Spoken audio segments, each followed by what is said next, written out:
श्री गणेशाय नमः. श्री सरस्वत्यै नमः. श्रीमत्सद्गुरवे नमः. श्रीमद्गुरुदेव दत्तात्रेयाय नमः. नमो भगवते वासुदेवाय. नरदेहदोषावरणूकितीरे उच्चरमासे मनी वाटतीरे. ललाटरेषा कधी पालटेना तुझ वीण रामामज कंठवेना. श्रीमद्भागवत महापुराणम् एकादश स्कंध अथ चतुर्दशोऽध्यायः. भक्तियोगाचा महिमा व ध्यानविधी. उद्धवाने विचारले, श्रीकृष्णा, ब्रह्मवादी महात्म्यांनी आत्मकल्याणासाठी भक्ती, ध्यान इत्यादी अनेक साधने सांगितलेली आहेत. ही सर्वच मुख्य आहेत की यापैकी कोणते तरी एक मुख्य आहे? स्वामी, आपण भक्तियोग हेच निरपेक्ष साधन आहे असे सांगितलेत. या भक्तीने सर्व तऱ्हेची आसक्ती नाहीशी होऊन मन आपल्या ठिकाणीच लागून राहते. श्री भगवान म्हणाले, प्रलयाच्या वेळी काळाच्या प्रभावाने ही वेदवाणी लुप्त झाली होती.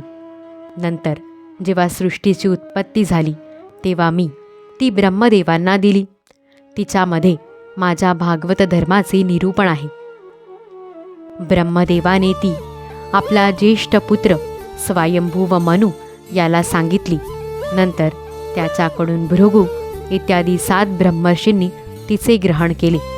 त्या 7 महर्षींकडून त्यांचे पुत्र देवदानव, गुह्यक, मनुष्य, सिद्ध, गंधर्व, विद्याधर, चारण, किंदेव, किन्नर, नाग, राक्षस, किंपुरुष इत्यादी अनेक जणांनी वेदांचे ज्ञान प्राप्त करून घेतले. यापैकी काही सात्विक, काही राजस आणि काही तामस स्वभावाचे होते. या स्वभाव वैचित्र्यामुळे देव, असुर, मनुष्य असे वेगवेगळे प्रकार पडले आणि त्यांच्या स्वभावानुसार त्यांच्या बुद्धी वेगवेगळ्या झाल्या. त्या बुद्धींप्रमाणे आणि स्वभावांप्रमाणे वेदांचे अर्थ वेगवेगळे केले गेले. अशा रीतीने स्वभाव वैचित्र्यामुळे आणि परंपरेमुळे माणसांच्या विचारात फरक पडतो. तर काही माणसे वेदविरोधी मते मांडणारी असतात. हे पुरुष श्रेष्ठा, लोकांची बुद्धी माझ्या मायेने अविवेकी बनलेली असते. त्यामुळे त्यांना ज्या कर्मात जशी गोडी वाटते त्यानुसार तेच कल्याणाचे साधन आहे असे ते सांगतात. त्यामुळे साधनात वेगळेपणा येतो.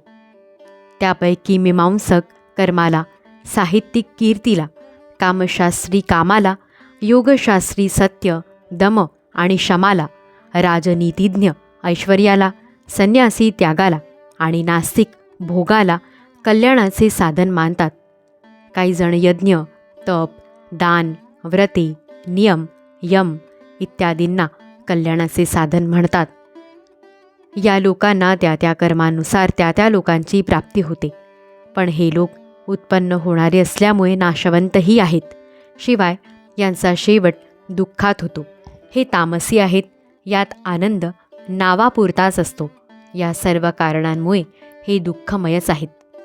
हे साधू, ज्याने स्वतःला संपूर्णपणे मला समर्पित केले आहे आणि त्यामुळे ज्याला कोणत्याही विषयाची इच्छा नाही, त्याला आत्मस्वरूप माझ्यामुळे जे सुख मिळते ते विषयलोभी जीवांना कसे मिळेल? जो अपरिग्रही आहे, इंद्रियांवर ज्याने विजय मिळविला आहे, जो शांत आणि समचित्त आहे, माझ्या ठाई जो संतुष्ट आहे, अशा माझ्या भक्ताला सर्व दिशा आनंदाने भरलेल्या वाटतात. माझ्या ठिकाणी ज्याने स्वतःला समर्पित केले अशा भक्ताला माझ्याशिवाय ब्रह्मदेवाचा सत्यलोक, इंद्राचा स्वर्ग, साम्राज्य, रसातळाचे राज्य, योगसिद्धी किंवा मोक्ष यापैकी काहीही नको असते.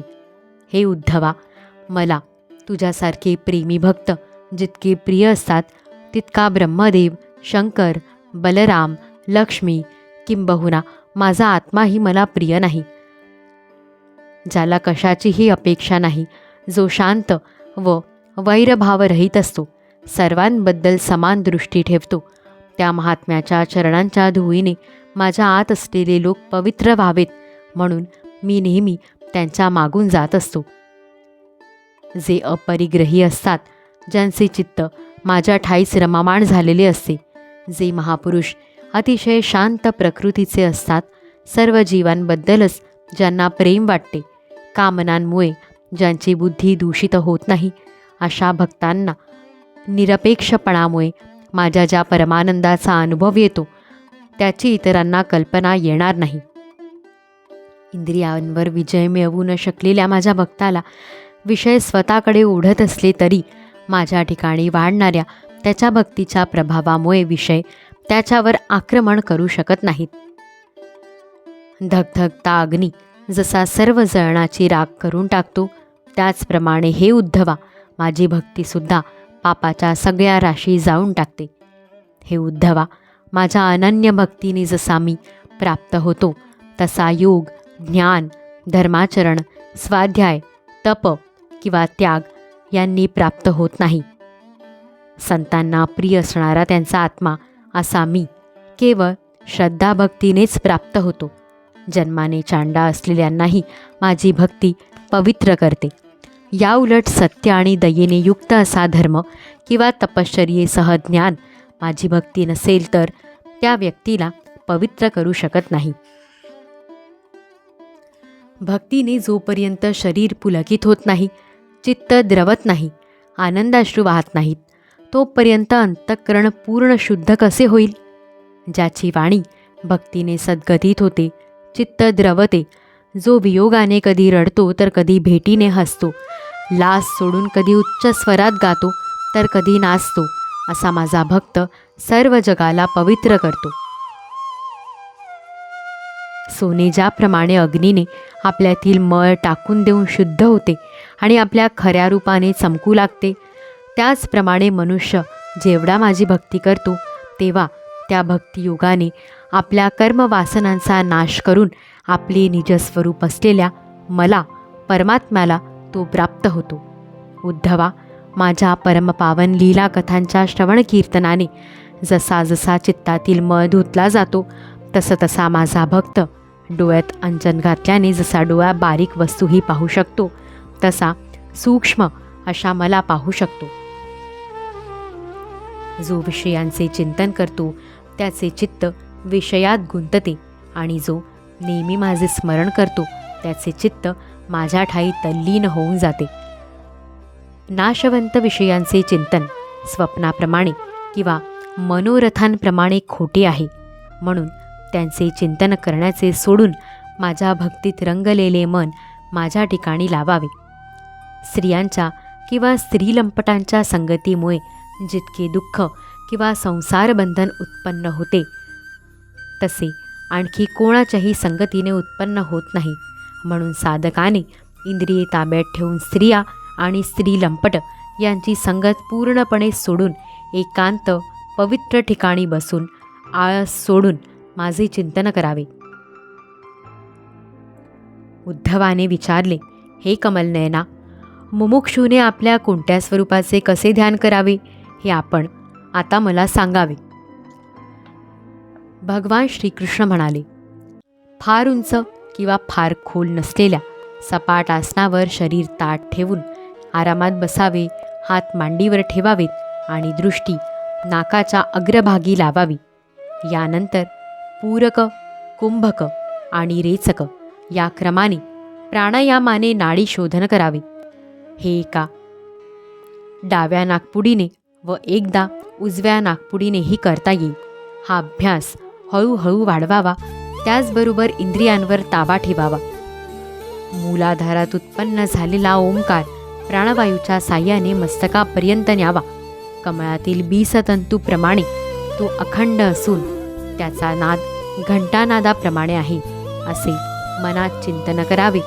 अशा रीतीने दररोज 3 वेळा, प्रत्येक वेळी 10 वेळा ओंकारासहित प्राणायामाचा अभ्यास करावा. असे केल्याने 1 महिन्याच्या आतच प्राणवायू वश होतो. त्यानंतर शरीराच्या आत वर देठ आणि खाली मुख असलेले जे हृदय कमळ, त्याचे मुख वरच्या बाजूला होऊन ते उमललेले आहे, त्याला 8 पाकळ्या आहेत आणि त्याच्या मधोमध पिवळा गड्डा म्हणजेच कर्णिका आहे असे चिंतन करावे. कर्णिकेवर अनुक्रमे सूर्य, चंद्र आणि अग्नी यांची स्थापना करावी. त्यानंतर अग्नीमध्ये माझ्या या रूपाचे स्मरण करावे. माझे हे स्वरूप ध्यानासाठी अत्यंत मंगलमय आहे.